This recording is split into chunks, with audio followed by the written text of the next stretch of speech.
నమస్తే అండి, నేను మీ నీరజాని. స్ట్రోక్ వచ్చింది అని పేషెంట్కి మేము ఎప్పుడైనా చెప్తే వాళ్ళు అడిగే మొదటి ప్రశ్న ఏంటంటే హార్ట్ స్ట్రోక్ వచ్చిందా, బ్రెయిన్ స్ట్రోక్ వచ్చిందా అని. సో అది చాలా మంచి క్వశ్చన్ అనమాట. సో స్ట్రోక్ అనేది మామూలుగా డాక్టర్ వాడేది ఎప్పుడు అంటే బ్రెయిన్కి వచ్చినప్పుడే స్ట్రోక్ అని చెప్తారనమాట. హఠాత్తుగా నడిచే మనిషి సడన్గా డౌన్ అయిపోతారు, అంటే అది జస్ట్ ఒక్క సెకండ్లో వచ్చేసిద్ది. సో దీన్ని బ్రెయిన్ స్ట్రోక్ అని చెప్తామన్నమాట. మనం తెలుగులో దాన్నే పక్షవాతం అంటాం. హార్ట్కి వచ్చినప్పుడు మామూలుగా దాన్ని హార్ట్ అటాక్ అని పిలుస్తాం. So brain stroke, heart attack so రెండు వేరు వేరు, కాకపోతే చాలామందిలో కారణం ఒకటే. సో బ్రెయిన్కి వెళ్ళే రక్త సరఫరా తగ్గినప్పుడు అది బ్రెయిన్ స్ట్రోక్ అవుద్ది. అదే హార్ట్కి వెళ్ళే రక్తనాళం బ్లాక్ అయినప్పుడు హార్ట్ అటాక్ అవుద్ది. సో రెండు సడన్గా వస్తాయి. ఇంకా మెడికల్లో ఎమర్జెన్సీస్ ఈ రెండు అన్నమాట.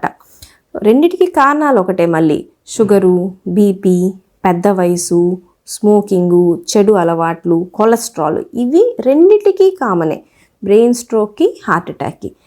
అందువల్లనే చాలామందికి ఇప్పుడు ఇంతకుముందు బ్రెయిన్ స్ట్రోక్ వచ్చి ఉంటుంది, తర్వాత ఫ్యూచర్లో హార్ట్ అటాక్ రావచ్చు. అట్లాగే హార్ట్ అటాక్ వచ్చిన వాళ్ళకు కూడా ఫ్యూచర్లో బ్రెయిన్ స్ట్రోక్ వచ్చే ఛాన్సెస్ ఎక్కువ.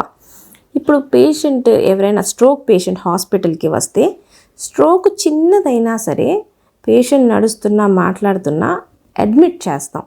ఎందుకు అంటే ఒకసారి పక్షవాతం బ్రెయిన్ స్ట్రోక్ వచ్చిన తర్వాత పేషెంట్కి 2-3 డేస్లో హార్ట్ అటాక్ వచ్చే ఛాన్స్ ఎక్కువ, మళ్ళీ స్ట్రోక్ పెరిగే ఛాన్స్ కూడా ఎక్కువ. అందుకోసమే హార్ట్ చెకప్ చేస్తాము స్కాన్తో పాటు, ప్లస్ హార్ట్ అటాక్ కూడా రాకుండా ఉండటానికి ఎట్లాంటి జాగ్రత్తలు తీసుకోవాలో అవి కూడా తీసుకోవాలన్నమాట. కాబట్టి చాలామంది హార్ట్ అటాక్ వచ్చింది అనగానే వెంటనే అడ్మిట్ అవుతారు. అదే బ్రెయిన్ స్ట్రోక్ వచ్చింది అంటే బాగానే ఉన్నాడు, చిన్న స్ట్రోకే కదా, ఇంట్లో ట్రీట్మెంట్ తీసుకోవాలని అడుగుతారు. కానీ అట్లా చేయకూడదు. రెండు ఇంపార్టెంట్ డిసీజెసే అన్నమాట. ఏది పెరిగినా సరే ప్రాణాల మీదకి వస్తుంది. హార్ట్ అటాక్ చాలాసార్లు ప్రాణాల మీదకి వస్తుంది. బ్రెయిన్ స్ట్రోక్ ఏం చేస్తుందంటే పేషెంట్ని మంచం మీద పడేస్తుంది అనమాట. సో జీవితాంతం మంచానికి పరిమితం అయ్యే డేంజర్ ఉండిద్ది. కాబట్టి స్ట్రోక్ చిన్నదైనా సరే బ్రెయిన్కి వస్తే చాలా జాగ్రత్తగా ఉండాలి.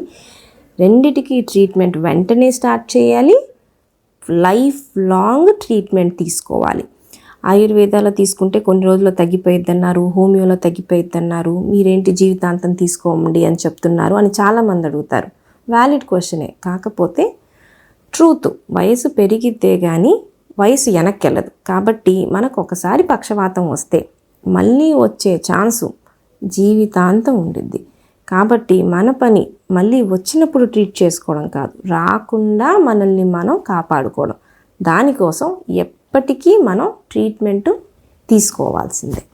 Thank you.